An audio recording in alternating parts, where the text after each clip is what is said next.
Oh, I guess I ought to introduce the newest member of the fleet, or the newest member of the 318 family, I guess. If you're familiar with my friend Jimmy's channel, John Deere 318 guy, you'll have seen this tractor before. This was a project he picked up about 2 years ago and made a couple videos on, and sure enough, it found its way back down here. So this is a 1989 John Deere 318. As you can see, it's up here at my uncle's shop. He wanted a third 318 for his fleet, and I hooked him up with this one. So we just got done doing some work to it. They needed a couple little things done to it when I picked it up from Jimmy a couple weeks ago. Jimmy did most of the mechanical work. I did a little bit of cosmetic work to it and just tidied up a couple loose ends. So the story with this tractor is it was sold actually up in Jimmy's neck of the woods up in Pennsylvania there, and a fellow down here in South Jersey picked it up. A guy lived out in the middle of the Pine Barrens, so I guess we'll call this the Piney 318. The tractor came with a 50-inch deck. Actually, not the deck you see here. It had a different 50-inch deck, but at the time, Jimmy was looking for a nice 50-inch deck for his other 318, and the 50-inch deck that came off of this tractor was for sale on South Jersey Craigslist. So I sent him a link to the ad, and he went down there to pick it up, and when he got there, the guy told him he had the tractor that the deck came off of, and lo and behold, it was this 318, and it just sat out in the guy's back property, like out in the woods for a couple years. And it wasn't in the worst shape, but unfortunately with these later Model 300 series, they suffered from the powder coat cancer. One of the things I don't like about these later models is they had a very crappy powder coat instead of paint, like my 318. And around 88, they switched from paint to powder coat. And powder coat, when done correctly, it lasts a long time and it holds up very well. It's very durable, but if it's even with the same with paint, if it's not prepped correctly, then it won't last. The issue, from what I've been told, the issue that John Deere had with powder coating these machines was they didn't completely remove the stamping dies from the sheet metal after the sheet metal was stamped at the factory. So as a result, the powder coat wasn't able to adhere properly, and over time it just starts peeling away. They usually start peeling right down here along the footrests. So unfortunately, this tractor was a victim of that. And having sat outside for a while didn't help either. But as far as we know, the tractor was, I think, if I remember correctly, it was maintained by the dealership up there for most of its life. So mechanically, it's pretty sound. The engine runs very good. It's got the Onan P218 engine. My uncle wanted a later 318 with the electronic ignition because he likes electronic ignition more than points. And Jimmy had this one, so the deal just fell right into place. But like I said, it's been really well maintained. The engine runs very good. Jimmy woke it up out of its slumber a couple years ago. I'll put a link to his video in the description, so go check that out.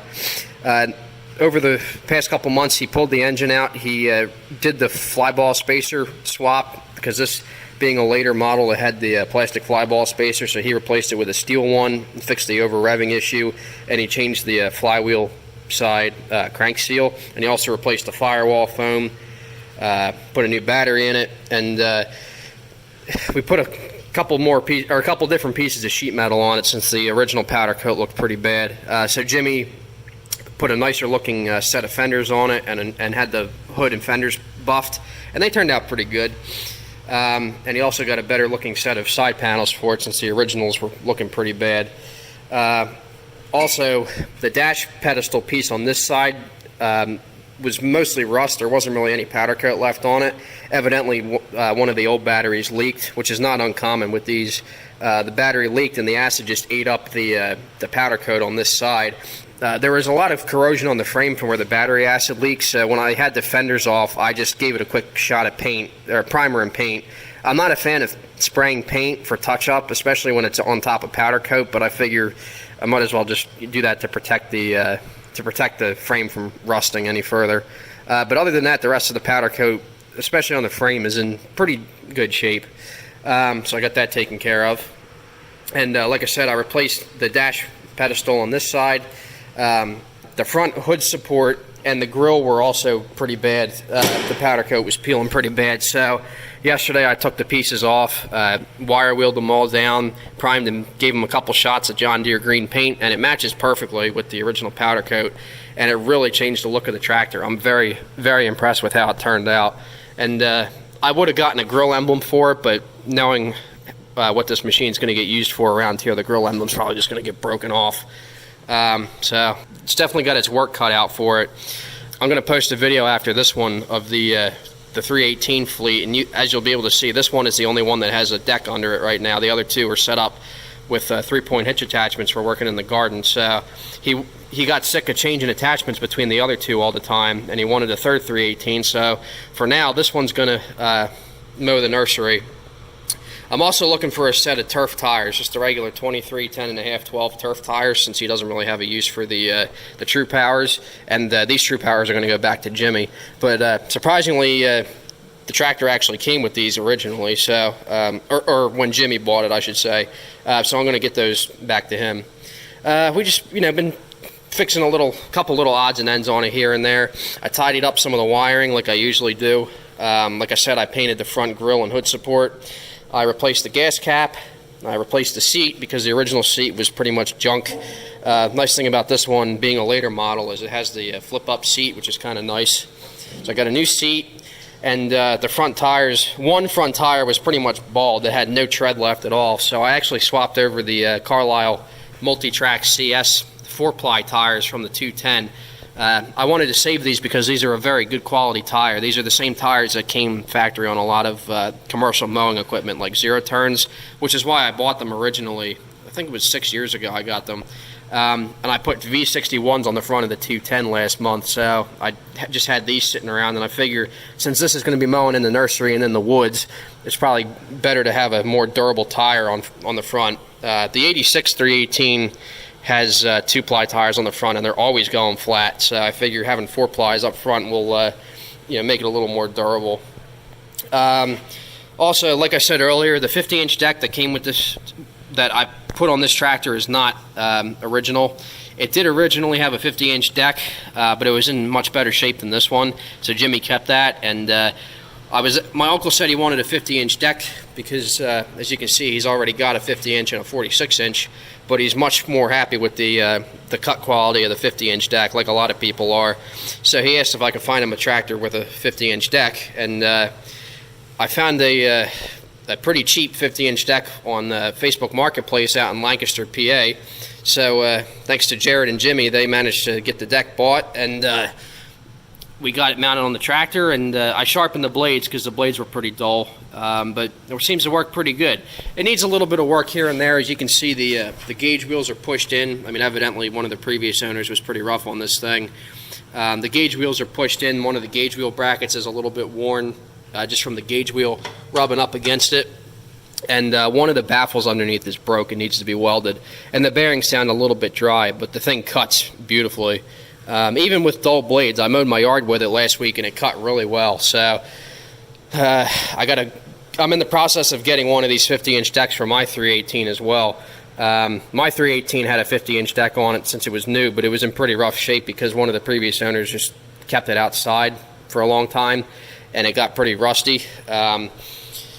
And I was actually thinking of putting this deck on my 318 because it has a 1986 serial number, and my 318 and its original deck were both built in '86. But I'm trying to find a nicer original condition one, and I think I have one bought. I just have to go pick it up now. But that'll come, pretty soon. By the way, I should mention that this is not to be confused with the other 89 318 that I had about 4 years ago. That was another tractor that Jimmy owned. He was nice enough to loan it to me to use for my mowing business after my 87 316 caught fire. And that was a very reliable tractor too. But yeah, this is not to be confused with that tractor. So at this point, I've had, let's see, between my group of friends and my family, we've had the 84 316, the 85 318, the 86 318, the 87 316 and 87 318, and 289 318. So I think we have a soft spot for these late 300 series, if you can't tell. But yeah, this one's ready for many more years of service. So I'll just start it up for you guys real quick.